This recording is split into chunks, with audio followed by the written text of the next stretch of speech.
Hi guys, good morning. How you guys doing? I am coming to you live from currently my favorite spot in Glasgow, Scotland, which is this beautiful park.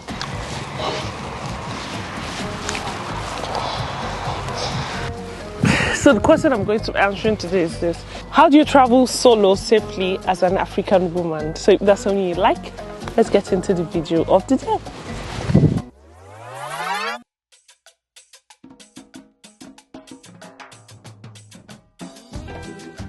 Traveling solo as a woman can be such a scary experience, but trust me, it is one of the most amazing experiences you can ever have, especially if you're someone like me that likes to travel and have different experiences. I remember when I decided I wanted to travel and I was going to travel solo. It was such a scary moment and experience for me, but today, I can tell you without a doubt today that I have had the time of my life traveling, and I look forward to going on more trips and having more experiences like that. And there's so many mistakes and errors we can make, so that's what we're going to be talking about today. First things first, before you travel solo, before you even decide on where you're going to be going, you need to do your research. You're going to be researching the local cultures and laws of where you would like to go. Or if you're traveling to the Middle East or to some places in Africa, it is rude for a woman to do certain things. So if you want to travel alone, especially as a woman, you have to find out the laws and cultures in those places. How do women in those places dress up? Is it okay for you to wear a tank top, or you to dress a certain way, eat in public? Are you supposed to scream in public? I'm sure most of us have read the story of the lady that was arrested because she screamed in public. So make sure that you do your research. Go on Twitter, go on TikTok, go on Instagram, go on Google. So basically upload where you are trying to go and read the comments underneath the location you are trying to go, just to find out, are there any funny stories and all those kind of things. Other things you need to research your hotels. I feel like you need to find out those things because knowledge is power. Having an idea of where you're going before you get to where you're going gives you more confidence, especially when you get there for the first time. Keep your friends and family informed. I remember when I traveled, immediately I get to a new location, I was sending my sister a message, sending my husband a message. This is where I am. My mom, I will call my mom, I've just landed, I'm just about to take off, I'm just sitting down, I'm leaving my room now, I'm coming back from my room now. Those things, I know a lot of us will feel like, oh, we might be burdening our family members, but trust me, sometimes all you need is a mistake, a very tiny mistake, and 1 minute of just relaxing, and we have a different story entirely. Basically, in case there's a change of your schedule and they notice, okay, she usually will text every 1 hour, she's not texting, what's wrong? They can always spot when something is wrong and they can help you out. Now, the next thing, keep digital and physical copies of all your documents and important things that you're traveling with. Let me tell you a little story. When I traveled to South Africa the other time with YouTube, I ended up misplacing my bag. But before my bag got lost, I had my passport in my bag and I had a couple of other documents in my bag. And I have those documents also scanned. When I misplaced my bag, the only way I was able to come to Nigeria was because on my phone, I had a digital copy of my passport. My COVID test result, I had it on my phone. My yellow fever card, I had it on my phone. So I had most of my documents on my phone. So when my bag got missing, I was just like, my bag is missing, my documents are missing, but here is all the details that you need, and I was able to travel back. So make sure that you have all of those documents physically and also on your phone. Now, the next way that you can travel solo, especially as a beautiful black woman, is to trust your instincts. I feel like we're giving our instincts to be able to protect us by God, to be able to know that something is off, something is wrong, something is about to go wrong. When I traveled and I misplaced my bag, before my bag went missing, I had my passport, I had all my documents inside my bag, and I was wearing a jacket. And something just told me to take my passport out of my bag and put it in my breast pocket of my jacket. There was no reason for me to do that. I'd been walking around and buying stuff, so there was no reason for me to take it out and put it there. When we were on the way, all my documents were in my bag. So on the way back, there was no reason for me to not continue in that way that I had been living. But just like, you know what, subconsciously, I just took my passport out of my bag and put it in my breast pocket and just left it there. By the time we boarded the flight and then got to Rwanda, I realized that my bag wasn't with me anymore. So basically my passport would have gotten missing, and you know the way it is, especially coming into a country like Nigeria without your physical passport. My gosh, they would have stressed the living daylight out of me. So make sure that you trust your instinct, especially in places that you're staying. If I go somewhere, if I'm not feeling the vibe, I will leave immediately, not because I don't want to have fun or have a good time, but if I'm feeling like the vibe is off, then to me the vibe is always off. I've gotten to the point in my life that right now I can trust my instinct. Like, my instincts have never been wrong to me. I don't know about you, but every time I have a feeling or like I feel like something is wrong, something is usually wrong. So I've gotten to the point where I trust my instincts. Now, the next safety tip that I would advise is to try to blend in. Try to dress up in a way that the locals are dressing. When you get to a new location, find out how are the people around you dressed. I noticed when I traveled, a lot of people around me were wearing Zara shirts and sneakers, Zara shirts, jeans, sneakers, Zara shirt, pants, sneakers. So I bought more Zara shirts. That way I look like one of the locals. When you are traveling solo, you want to not make yourself a target. Like, that's the worst mistake you can make, is to make yourself a target to anybody, because you don't even know who's good and who's bad, especially when you're solo, you're traveling alone. So in dressing like locals, you also don't want to stand out with like maybe bogus jewelry. You have this big gold or diamond or sapphire jewelry. You have so many Cartier bracelets on your wrist. You have so many rings, gold, silver. Just, you don't want to stand out with your jewels. You don't want to stand out with t-shirts that are very loud. So for example, a gold t-shirt with big gold Louis Vuitton or Gucci or some big sign that shows that this t-shirt is expensive. Walk around like you're confident, like you're not new around here, you know where you're going. And sometimes, yes, I know we would have to ask people, okay, I'm lost, what do I do about this? Before I ask people any question, try to figure out what I'm doing on GPS. I use my GPS to find the next location, find where I'm going to, find where I'm coming from. The only way that I will not use my GPS and have to actually ask somebody else is if I find out that my GPS cannot help. Then I would ask people that work in a restaurant. For example, if I go somewhere to eat, I can ask, oh, sorry, what's the easiest way to get from here to so and so? But I will not ask questions that will make me look vulnerable. So that's the next tip. Don't make yourself look vulnerable when you are talking to people.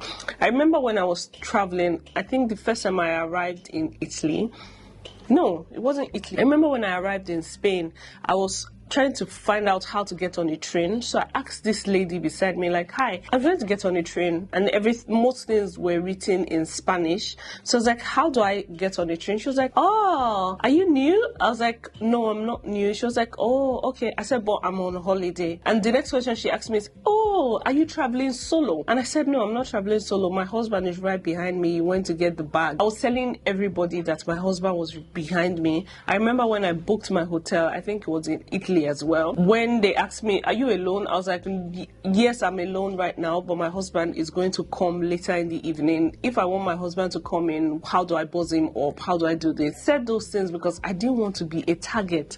So basically, the people in the hotel felt my husband was coming to meet me at any time. So they just felt like, okay, my husband was coming. I was not traveling alone. I was traveling with family. If you ask me any question while I was on my trip, for example, oh, is this your first time here? I'll say yes.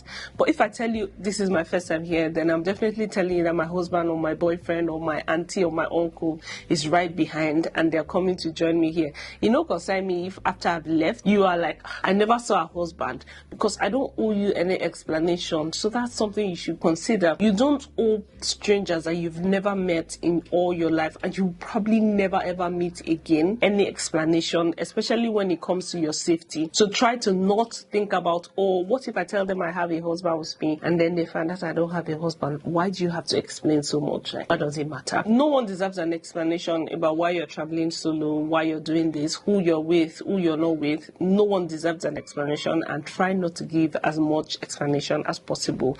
You go explain tire. that kind of thing. Also, don't want to walk around with headphones on both ears, closing both ears. You can use your headphones and just use one ear so that you're conscious of what is happening around you, but never with both ears closed at the same time. Try to not be too in awe of every single thing that you see. So for example, you're walking down the street, this is so beautiful, and you're looking around. That way, those people around you are going to know that this person looks like they're local. Don't fidget and walk like, I'm so scared, I don't know who's around, I don't know who's looking. That is also going to make you a target. Don't tag your location live. If you guys saw, while I was traveling, I wasn't posting on Instagram and I wasn't posting live in any location. As amazing as social media is, and it teaches us so much and it exposes us to so much and it helps us do so many things, social media can also be used very easily to do something evil to you, especially when you're traveling. Because first things first, you need to know that while you're traveling, you are using public Wi-Fi and public things. So a lot of the times, most of the things you're posting can be tracked. So you posting live from wherever you are with a public Wi-Fi is always not advisable.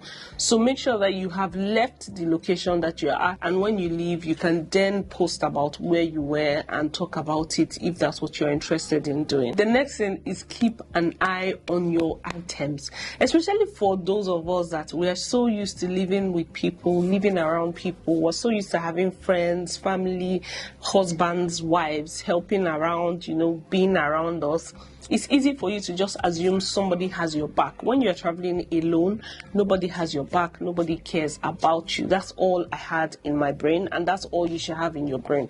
Nobody cares about me, nobody loves me, I'm all alone, and so I will take care of myself by myself. So make sure that your bags are kept safely. Before I went out every day, I always kept my laptop either in the safe, or any important thing I had, I kept it in the safe. If the hotel did not have it safe, I went out with my laptop. Make sure that everything that you have that is of importance to you is taken care of by you, because you have nobody wherever you are taking care of you. The next one is when you are picking your hotel. I spent a lot of money when I was traveling on accommodation, not because there were not cheaper alternatives, especially for like my hotels and places that I stayed, but I tried to make sure that I booked places that had good reviews for solo travelers. If I was booking a hotel, for example, on booking.com, I tried to make sure that when I went through the comments, any off comments, I wasn't going to book that hotel. I stayed in more expensive hotels in more expensive locations. So basically, I spent more on accommodation than I did on maybe shopping, feeding, and every other thing that I spent while I was traveling. There are people that when they're traveling, they can stay in hostels and stay in a lot of like not so expensive places, but I find that for women, especially for black women, you have to take care of yourself, because if you don't take care of yourself, nobody's going to take care of you. What is the safest maybe local government in this area, and make sure that your hotel is in that area. That way nothing can happen to you while you're in your hotel. While you're maybe walking to go buy something, going to just buy maybe water, biscuits or something around, you are safe. The next one is don't walk around at night. A lot of evils happen during the day. Yes, we know a lot of evil things happen during the day and during the night, but most of the evil things that happen around happen at night. So don't walk around at night in a location that you do not know, in a new location. While I traveled to Europe this holiday, I was happy because obviously we had longer days and shorter nights. So by 9, by 11, by 10, the day was still bright. But by the time, as soon as it was 9, from wherever I was heading straight to my hotel. When I went to Paris, I really wanted to get that, that sparkling light that comes on when you go to the Eiffel Tower. I really wanted to be there to see what the Eiffel Tower looked like at night with the light sparkling. But I'm traveling alone. I don't want to be stuck in the Paris metro at night alone. I don't want to do that at night. And that's not something that I would advise anybody to do at night, because you don't even know who is who. So please, if you're traveling alone, try to make sure that as soon as it's dark, you are very close to your hotel or you're in your hotel. So even when, I think it was when I went to Pisa at night, I came down to go buy food at night. Where I went to buy food was like 2 buildings from my hotel. I wasn't walking far.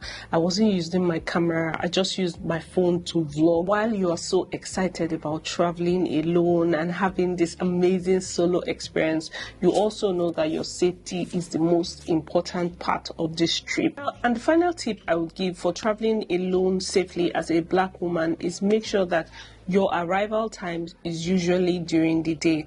All the times I was arriving, if you guys noticed, I was always taking off at night and arriving first thing in the morning. That's 8 a.m. And I was doing that because every time you travel, there is a slight possibility that your flight might be delayed, postponed, and all of that.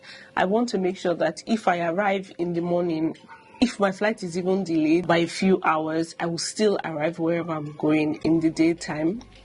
I didn't travel at night, so make sure that when you are arriving at a new location, you arrive during the day. That way, that gives you ample time to get to your location or your hotel, to find your hotel, to ask for directions. Imagine arriving in a new location at night and trying to find the train station, trying to find Uber, and maybe your Uber app is not working, taxi is not working. Like, there's just so many things that can go wrong. I'll see you guys in my next video. Bye!